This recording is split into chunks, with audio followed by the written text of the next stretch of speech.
Hello everybody, welcome back to my channel and in another interesting video. So this video is all about a life after becoming a CS.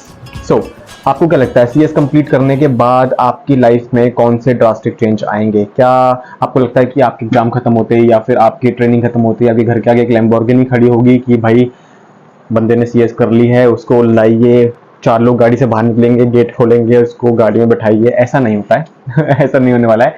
तो मतलब I mean आपको पता है कि ऐसा नहीं होता है। तो सबसे पहला जो बेनिफिट है completing CS is financial independence. तो वो हर प्रोफेशन में है, बट आई थिंक CS आपको एक अपॉर्चुनिटी प्रोवाइड करता है कि आप अर्ली एज में फाइनेंशियली इंडिपेंडेंट हो सकते हैं अपनी फैमिली से।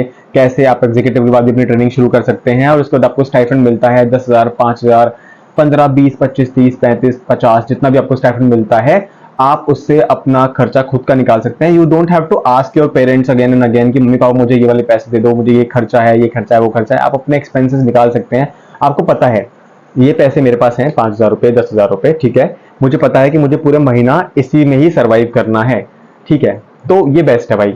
आपको पता है कि आपको एक तरीके से आपको पॉकेट मनी मिलती है स्टाइपेंड की तरह पे, तो ठीक है, आप अपने घर वालों से बार बार पैसे नहीं मांगोगे। आपको पता है कि आपके पास पैसे हैं, इनसे खर्चा चलाना है। और सबसे बेस्ट वो होता है कि आप अपने स्टाइपेंड से भी पैसे बचा के आप अपने घर वालों के लिए कुछ चीजें खरीद के दे दें।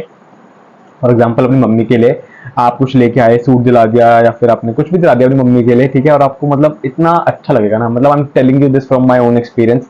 जब मैंने ट्रेनिंग शुरू करी थी तो मैं अपनी मम्मी के लिए कुछ गिफ्ट्स लेके आया, तो मतलब she was very very very happy. मतलब मुझे पता है मैंने कुछ पहाड़ या फिर कुछ ताजमहल ला के नहीं दे दिया उनको कि भाई मम्मा लो, बट जो फीलिंग है ना आपकी, मतलब वो बेस्ट है। आप अपने मम्मी पापा के लिए कुछ करेंगे अपने पैसों से, जो आपने योर हार्ड एंड मनी जो अपनी ट्रेनिंग के दौरान कमाएंगे, उससे अपने मम्मी पापा के लिए कुछ चीजें लेके आएंगे, तो भाई उससे बेस्ट तो कुछ भी नहीं है। आपका दिल एकदम बाग बाग हो जाएगा। लैम्बोर्गिनी से ज्यादा सुख जो आपको मिलेगा वो ये सब चीजें करने में मिलेगा, ना कि आपको लैम्बोर्गिनी में बैठने से ही सुख मिलेगा। ऐसा नहीं होता है। सेकंड चेंज जो आपकी लाइफ में आएगा वो है रिकॉग्निशन। आपको सोसाइटी में एक इज्जत मिलेगी, इज्जत। सो वही चीज है, इज्जत मिलती है। देखो आपके पेरेंट्स ने आपको एक नाम दिया, for example it's Anuj Kumar Pandey. आपके पेरेंट्स ने बोला कि ये हमारा बेटा है, ये है अनुज कुमार पांडे। अनुज कुमार पांडे ने कंप्लीट कर ली CS। अब अनुज कुमार पांडे ने CS कंप्लीट करी तो उसके नाम के आगे लग गया CS। अब ये बन गया CS अनुज कुमार पांडे। अब CS अनुज कुमार पांडे और उसके पेरेंट्स बहुत प्राउड है उसके ऊपर, बिकॉज लड़के ने सच में कुछ किया है अच्छा, CS कंप्लीट किया। CS कंप्लीट करना कोई मजाक नहीं है। अच्छा खासा डिफिकल्ट कोर्स है, अच्छा खासा टाइम लेता है, अच्छा खासा आपका एफर्ट्स लगते हैं उसके अंदर।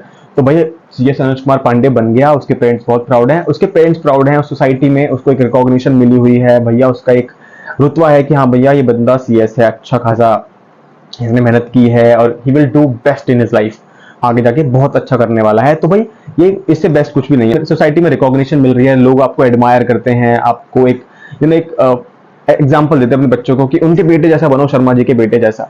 पर I don't know Anuj Kumar Pandey ji Sharma है कि नहीं, बट हाँ वो बोलते हैं कि शर्मा जी के बेटे जैसा बनो। अब आपको पता है आजकल मार्केट में कॉर्पोरेट गवर्नेंस का रोल बहुत ज्यादा बढ़ चुका है, सिग्निफिकेंट लेवल पे ग्रो हुआ है कॉर्पोरेट गवर्नेंस का रोल।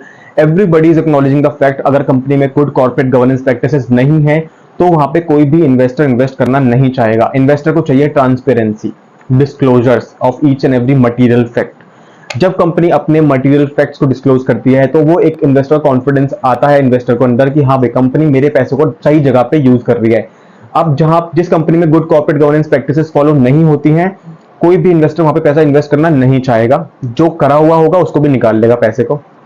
आपने पास में देखा है there are multiple there are hundreds of companies जिन्होंने गुड कॉर्पोरेट गवर्नेंस प्रैक्टिसेस को इग्नोर किया है और उसके बाद उन्होंने सिग्निफिकेंट लॉस किए हैं।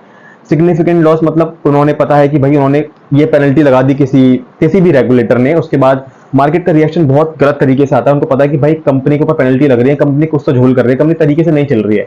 तो इन्वेस्टर को पता है ना भाई मेरा पैसा खतरे में है, जहां मेरे पैसे की वैल्यू 100 रुपए वो 2-3 दिन में घट घट के 40-50 रुपए पहुंच जाएगी। वो क्यों वहां पे इन्वेस्ट करके रखेगा अपना, वो पैसा निकाल लेगा अपना, सिंपल।